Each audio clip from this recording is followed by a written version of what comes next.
New Hope TV, your encounter with God. ನಿಮ್ಮೆಲ್ಲರಿಗೂ ನಮ್ಮ ಕರ್ತನಾದ ಯೇಸು ಕ್ರಿಸ್ತನಿಂದ ಕೃಪೆಯು, ತಂದೆಯಾದ ದೇವರಿಂದ ಶಾಂತಿಯು ಉಂಟಾಗಲಿ.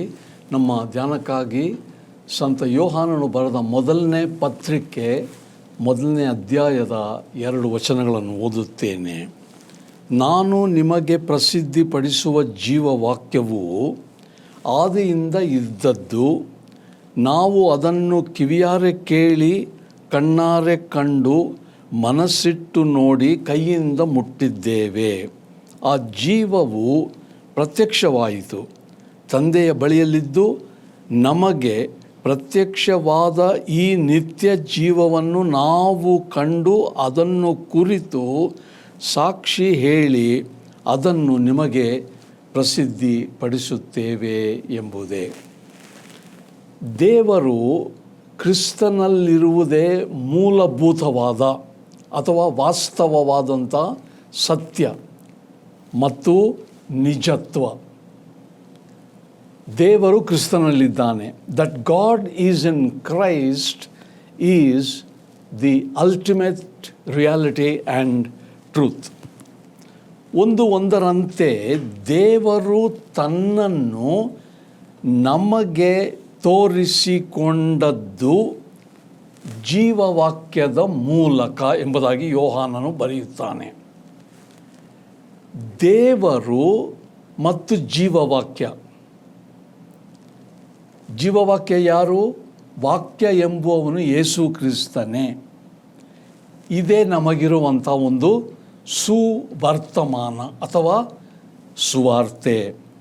According to the first verse, God has revealed to us, says John, or God has manifested himself to us, that is to the disciples, and also to us through the word of life. So God and word of life are one. Word of life is Jesus himself. That is the good news. That is the gospel. ಈ ಪತ್ರಿಕೆಯ, ಸಂತ ಯೋಹಾನನು ಬರೆದ ಪತ್ರಿಕೆಗಳ ಮೂಲ ಧ್ಯೇಯ ಅಥವಾ ಗುರಿ ಏನೆಂದರೆ ಜೀವ ನೀಡುವ ವಾಕ್ಯ. ವಾಕ್ಯ ಯೇಸು ಕ್ರಿಸ್ತನೇ. ಇದರಿಂದಲೇ ಮೊದಲನೇ ವಚನ ಆರಂಭ, ಹಾಗೂ ಇದರಿಂದಲೇ ಈ ಪತ್ರಿಕೆಯನ್ನು ಅಂತ್ಯ ಸಹ ಆತನು ಮಾಡುವುದು. 5ನೇ ಅಧ್ಯಾಯ 3ನೇ ವಚನದಲ್ಲಿ 13ನೇ ವಚನದಲ್ಲಿ ಏನು ಬರೀತಾನೆ? ದೇವರ ಮಗನ ಹೆಸರಿನಲ್ಲಿ ನಂಬಿಕೆ ಇಟ್ಟಿರುವ ನಿಮ್ಮಲ್ಲಿ ನಿತ್ಯ ಜೀವ ಉಂಟು. 20ನೇ ವಚನದಲ್ಲಿ ಸಹ ದೇವರ ಮಗನು ಬಂದು ಮತ್ತು ಆತನು ಸತ್ಯ ದೇವರು ನಿತ್ಯ ಜೀವವೂ ಆಗಿದ್ದಾನೆ. ಆದ್ದರಿಂದ ಈ ಪತ್ರಿಕೆಯ ಆರಂಭ ನಿತ್ಯ ಜೀವ ಅಥವಾ ಜೀವವಾಕ್ಯ, ಪತ್ರಿಕೆಯ ಅಂತ್ಯ ಸಹ ನಿತ್ಯ ಜೀವ, ನಿತ್ಯ ವಾಕ್ಯ. ಇದರಿಂದಲೇ life is the theme of the epistle of St. John that we are looking at. It opens with life. In verse 1 he says, the word of life which was revealed to us. And then he also closes this epistle. In 5:13 we read, I write these things that you have eternal life. Life is Jesus. And again in verse 20 he says, and we know that the true God and the eternal life. ಎಲ್ಲ ಮಾನವ ಕುಲದವರು, ಅವರು ಪ್ರಾಚೀನ ವಂಶದವರಾಗಿರಬಹುದು ಅಥವಾ ಆಧುನಿಕ ಪ್ರಪಂಚಕ್ಕೆ ಸೇರಿರಬಹುದು, ಪ್ರತಿಯೊಬ್ಬೊಬ್ಬರು ಜೀವನ, ಬಾಳು, ಬದುಕನ್ನು ಹುಡುಕುವುದು ಸಹಜವಲ್ಲವೇ? ಜೀವ ಅಥವಾ ಬಾಳೆಂಬುದು ಬಹಳ ಮುಖ್ಯ. Is it not a fact that everyone, whether they belong to some previous or old generations or the modern world. Everybody is looking for life. Everybody is seeking to have a good life. It is everybody's desire. ಇದನ್ನು ನಾವು ಹುಡುಕುವುದು ಬೇರೆ ಬೇರೆ ಮಟ್ಟಗಳಲ್ಲಿ, ಬೇರೆ ಬೇರೆ ಹಂತಗಳಲ್ಲಿ ನಮ್ಮ ಜೀವವನ್ನು, ನಮ್ಮ ಬಾಳನ್ನು ಹುಡುಕ್ತೇವೆ. ಹೇಗೆ? ದೈಹಿಕ ರೀತಿಯ ಜೀವ ಬೇಕು ನಮಗೆ, ಮತ್ತು ನಮಗೆ ಸಾಂಸ್ಕೃತಿಕ ಜೀವ ಸಹ ಬೇಕು. ಅದಲ್ಲದೆ ಆಧ್ಯಾತ್ಮಿಕ ಜೀವ ಬೇಕು. ಇವೆಲ್ಲ ಇದ್ದರೂ ಸಹ ನಮಗೆ ಆರ್ಥಿಕ ಪರಿಸ್ಥಿತಿಯ ಒಳ್ಳೆಯ ಜೀವನ ಸಹ ಬೇಕು, ಇತ್ಯಾದಿ ಇತ್ಯಾದಿ. ಬೇರೆ ಬೇರೆ ವಿಷಯಗಳಲ್ಲಿ, ಬೇರೆ ಬೇರೆ ಹಂತಗಳಲ್ಲಿ ನಾವು ಜೀವವನ್ನು ಹುಡುಕುವವರಾಗಿದ್ದೇವೆ ಎಲ್ಲರೂ, ಎಲ್ಲ ಮಾನವರು. We all seek life, but we seek life in different variations or in different levels. Of course, we want good physical life, and then we want a good social or a cultural life. We also want spiritual life. In order to govern everything, we want everything to be okay financially too, etc., etc. We seek life in different spheres and levels. ನಮ್ಮೆಲ್ಲರಿಗೂ ಉತ್ತಮವಾದ, ಉತ್ಕೃಷ್ಟವಾದ ಜೀವನ ಬೇಕೆಂಬುದೇ ಆಸೆ ಅಲ್ಲವೇ? All of us have the desire to have the fullness of life, the life which is complete, abundant and satisfactory. ಮಾನವರು ಈ ಒಂದು ತೃಪ್ತಿಕರವಾದ, ಅನಂತ, ನಿರಂತರ, ಸಮೃದ್ಧಿ ಜೀವನ ಹುಡುಕುವ ಕಥೆಗಳನ್ನೇ ನಾವು ಚರಿತ್ರೆಯಲ್ಲಿ ಓದುವುದಲ್ಲವೇ? ನಮ್ಮ ಹಿಂದಿನ ವಂಶಾವಳಿಯನ್ನು ನಾವು ಏನಕ್ಕೆ ಓದ್ತೇವೆ, ಆಲೋಚನೆ ಮಾಡ್ತೇವೆ ಅಂದರೆ ಅವರು ಹೇಗೆ ಜೀವನ ಮಾಡಿದರು, ಅವರು ಬಹಳ ಹೇಗಿತ್ತು. Don't we in history read about the people who lived different kinds of life? How did our previous generation enjoy physical, social, cultural, financial and spiritual life? Everybody is in pursuit of life, this abundant and eternal life. ಯೇಸು ಕ್ರಿಸ್ತನು ಮಾತ್ರ ಈ ಬಯಕೆಯನ್ನು ಪರಿಪೂರ್ಣ ಮಾಡಬಲ್ಲ. ಕಾರಣ ಆತನೇ ಜೀವ, ಆತನಲ್ಲಿಯೇ ನಿತ್ಯ ಜೀವ ಎಂಬುದಾಗಿ ಈ ಆದಿ ಶಿಷ್ಯರು ಕಂಡುಕೊಂಡದ್ದು. ಇದೇ ಸಂತ ಯೋಹಾನನು ಬರೆಯುವಂಥ ಪತ್ರಿಕೆಯ ಶುಭ ವರ್ತಮಾನ, ಸುವಾರ್ತೆ. The message of St. John here in this epistle is the urge, the motivation and the desire human beings have for life, for abundant life, for eternal life, for complete life is only fulfilled in Jesus Christ. That is because He is life. And Jesus is the one who gives the abundant and the fullness of life. ಈ ಪತ್ರಿಕೆಯ ಓದುಗರು ಅಂದರೆ ನೀವು ಮತ್ತು ನಾನು, ಯಾರು ಇದನ್ನು ಓದ್ತಾರೋ, ದೇವರು ಕ್ರಿಸ್ತನಲ್ಲಿಟ್ಟಿರುವ ಎಲ್ಲ ಸತ್ಯ, ಎಲ್ಲ ಜೀವವನ್ನು ಪಾಲು ಹೊಂದುವುದಕ್ಕೆ ನಾವು ಅರ್ಹರಾಗಿದ್ದೇವೆ.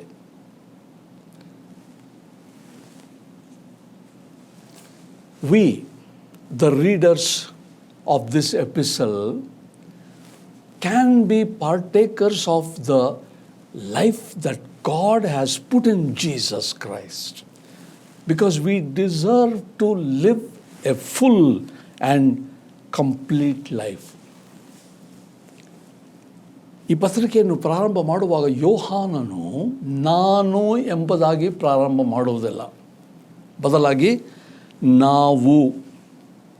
ಎಷ್ಟು ಸಾರಿ ಹೇಳ್ತಾನೆ ನೋಡ್ರಿ, ಮೊದಲನೇ ವಚನದಲ್ಲಿ ನಾವು ಪ್ರಸಿದ್ಧಿಪಡಿಸುವ ಜೀವವಾಕ್ಯವು ಆದಿಂದಿದ್ದದು, ನಾವು ಅದನ್ನು ಕಿವಿಯಾರೆ ಕೇಳಿದ್ದೇವೆ, ಕಂಡಿದ್ದೇವೆ, ಕೈಯಿಂದ ಮುಟ್ಟಿದ್ದೇವೆ. ಈ ಜೀವವು ನನಗೆ ಅಲ್ಲ, ಪ್ರತ್ಯಕ್ಷವಾಯಿತು. ಈ ನಿತ್ಯ ಜೀವವನ್ನು ನಾವು ಕಂಡು ಅದರ ಕುರಿತು ಸಾಕ್ಷಿ ಹೇಳಿ ಅದನ್ನು ನಿಮಗೆ ಪ್ರಸಿದ್ಧಿಪಡಿಸ್ತೇವೆ. ನಾವು, ನಮಗೆ, ನಮ್ಮ ಅಂದರೆ ಓದುಗರೆಲ್ಲರನ್ನೂ ಈತನು ತನ್ನ ಪತ್ರಿಕೆಯಲ್ಲಿ, ತನ್ನ ಹೇಳಿಕೆಯಲ್ಲಿ ಆರಿಸಿಕೊಂಡಿದ್ದಾನೆ. The author incidentally begins this letter by using a plural pronoun, we. That which was from the beginning, which we have heard, we have seen, we have touched. It doesn't say I. It just means that he is including all of us, all the readership of this, all human beings can experience. ನಾವು ಎಂಬುವ ಶಬ್ದ ಕೇವಲ ಯೇಸು ಕ್ರಿಸ್ತನನ್ನು ವೈಯಕ್ತಿಕವಾಗಿ ಕಂಡಂಥ ಶಿಷ್ಯರ ಬಗ್ಗೆ ಮಾತ್ರ ಅಲ್ಲ, ಬದಲಾಗಿ ನಾವೆಲ್ಲರೂ ಇದರಲ್ಲಿ ಅಡಕವಾಗಿದ್ದೇವೆ. ಎಲ್ಲ ವಿಶ್ವಾಸಿಗಳು ಸಹ, ಯಾರ್ಯಾರು ಯೇಸು ಕ್ರಿಸ್ತನ ಬಳಿಗೆ ಬರ್ತಾರೋ ಎಲ್ಲರೂ ಇದರಲ್ಲಿ ಅಡಕವಾಗಿದ್ದಾರೆ. In the we that St. John is talking about, it is not restricted only to the early disciples and apostles, but we are also eyewitnesses. We can also experience the life in Jesus Christ. It means for all disciples. 4ನೇ ಅಧ್ಯಾಯ ಇದೇ ವಾಕ್ಯದಲ್ಲಿ 13-14 ಹೀಗೆ ಬರೆದದ್ದು ಏನೆಂದರೆ, ದೇವರು ನಮಗೆ ತನ್ನ ಆತ್ಮದಲ್ಲಿ ಪಾಲನ್ನು ಅನುಗ್ರಹಿಸಿದೆಂದರೆ ನಾವು ಆತನಲ್ಲಿ ನೆಲೆಗೊಂಡಿದ್ದೇವೆಂತಲೂ ಆತನು ನಮ್ಮಲ್ಲಿ ನೆಲೆಗೊಂಡಿದ್ದಾನೆ. ಅಲ್ಲಲ್ಲಿ ಈ ಪತ್ರಿಕೆಯಲ್ಲಿ ನಾವು ನಮಗೆಂಬುದಾಗಿ ಸಂತ ಯೋಹಾನನು ಹೇಳ್ತಾನೆ.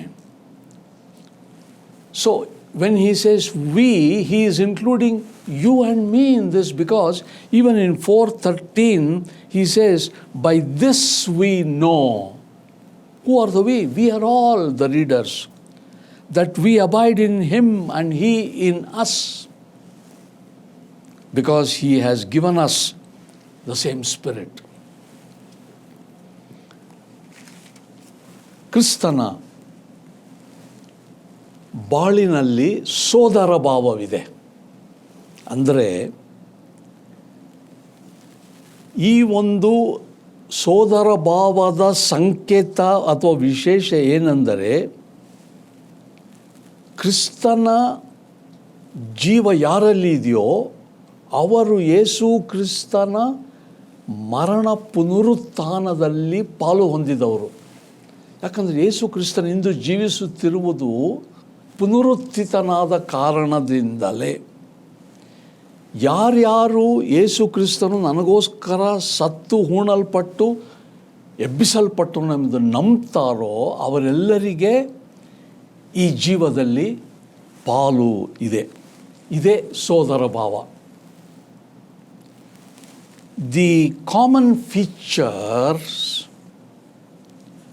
of human relationship or brotherhood or human solidarity is first of all to do with life in Christ. How do we get life in Christ? Because anybody who believes in the death, burial and resurrection of Jesus Christ becomes a part of new life in Jesus Christ. And this is the commonality of experience of all of us. We are not contemporaries of St. John, but we have the same Spirit. That's what he says in 4:13 and 14. Life in the risen Christ. ನಮ್ಮೆಲ್ಲರಿಗೂ ಜೀವ ಉಂಟು, ನಾವು ಬದುಕ್ತಾ ಇದ್ದೇವೆ, ಬಾಳ್ತಾ ಇದ್ದೇವೆ. ಆದರೆ ನಮ್ಮ ಜೀವನ, ನಮ್ಮ ಬಾಳು ಸಮೃದ್ಧಿಯಾದ ಜೀವನ ಆಗಿದೆಯಾ? ಸಂತೃಪ್ತಿ, ನಿರಂತರ ನಿತ್ಯವಾಗಿರುವಂಥ ಜೀವವೋ? ನಮ್ಮ ಜೀವನ ಚೈತನ್ಯ, ಉತ್ಸಾಹ, ಹುರುಪು, ಪವಿತ್ರಾತ್ಮನ ನಡೆಸುವಿಕೆಯಿಂದ ನಡೆಸಲ್ಪಟ್ಟಂಥ ಹುರುಪಿನ ಬಾಳಾಗಿದೆಯಾ? We all have life. But is your life abundant life? Is your life a life of completeness, fulfillment? You have the inspiration and guidance and motivation of God's Spirit. Is your life rich and vibrant? That's what Jesus Christ is offering us. ನಾವು ಕೇವಲ ದೇಹಿಕ, ಕೇವಲ ಪ್ರಾಪಂಚಿಕರು ಮಾತ್ರ ಅಲ್ಲ. ನಾವು ಆತ್ಮಿಕ ಬಾಳುಳ್ಳವರು. ನಮಗೊಂದು ಆತ್ಮ ಇದೆ, ನಿರಂತರವಾಗಿರ್ತದೆ. ಅದು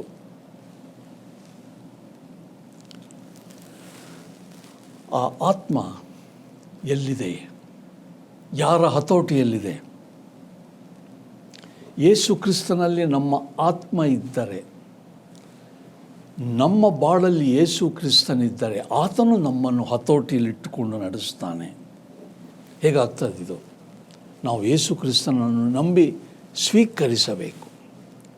ನಮ್ಮ ಆತ್ಮದಲ್ಲಿ, ನಮ್ಮ ಆಂತರ್ಯದಲ್ಲಿ, ನಮ್ಮ ಬಾಳಿನಲ್ಲಿ ಆತನು ಬಂದರೆ ನಮ್ಮ ಜೀವನ ಸಂಪೂರ್ಣ ಪರಿವರ್ತನೆ, ಬದಲಾವಣೆ ಆಗ್ತದೆ. ನಮಗೆ ಸಮೃದ್ಧಿ, ಅನಂತ ಜೀವನ ಆಗಲೇ ಸಿಕ್ಕುವಂಥದ್ದು.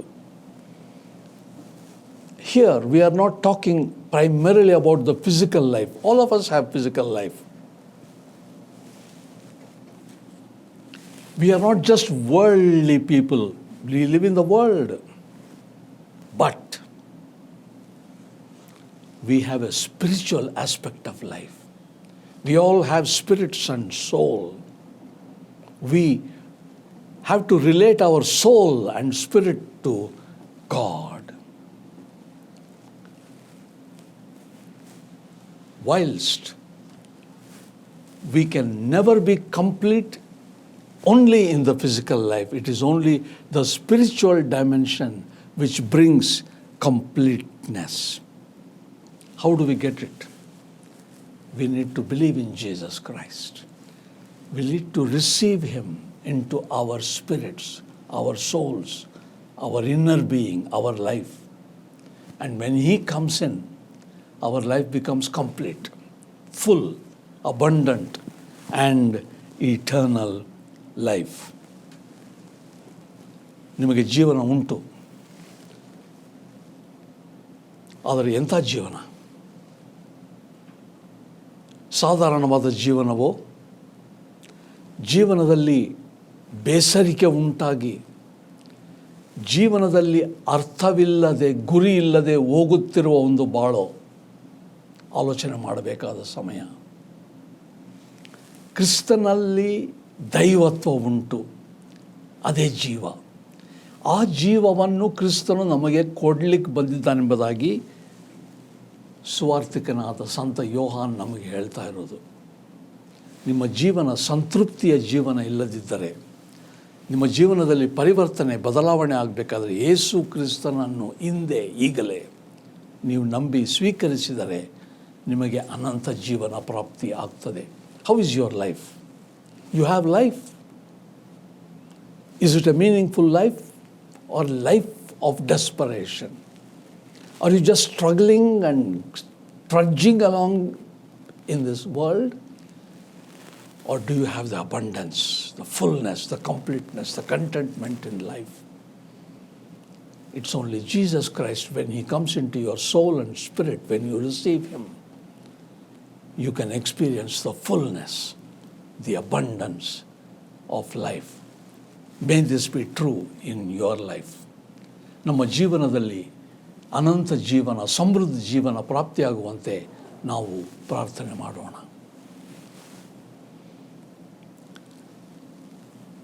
ದೈವತ್ವ ಯೇಸು ಕ್ರಿಸ್ತನಲ್ಲಿರುವುದೇ ಮೂಲಭೂತ ಸತ್ಯ ಎಂಬುದಾಗಿ ನಾವು ಕೇಳಿದ್ದೇವೆ. ಆ ದೈವತ್ವವು ಯೇಸು ಕ್ರಿಸ್ತನಲ್ಲಿ ಜೀವವಾಕ್ಯವಾಗಿ ಕಂಡು ಬಂತು. ಯೇಸು ಕ್ರಿಸ್ತನೇ ವಾಕ್ಯ, ಜೀವವಾಕ್ಯ. ಇದನ್ನು ನಾವು ಎಂಬುದಾಗಿ ಸಂತ ಯೋಹಾನನು ಹೇಳಿದಾಗ ಕೇವಲ ಅವರು ಮಾತ್ರವಲ್ಲ, ನಾವು ಸಹ ಇಂದು ನಾವು ಓದುಗರಾಗಿದ್ದೇವೆ, ಇದನ್ನು ಕೇಳಿದ್ದೇವೆ. ನಮಗೆ ಸಹ ಈ ಜೀವನ ಬೇಕು ಸ್ವಾಮಿ. ಈ ಜೀವ, ಅನಂತ ಜೀವ, ನಿತ್ಯ ಜೀವ ನಮಗೆ ಬೇಕು. ನಾವಿರುವಂಥದ್ದು ಈ ಪ್ರಪಂಚ ತಾತ್ಕಾಲಿಕವಾದಂಥ ಪ್ರಪಂಚ. ನಿನ್ನನ್ನು ನಂಬ್ತೇವೆ.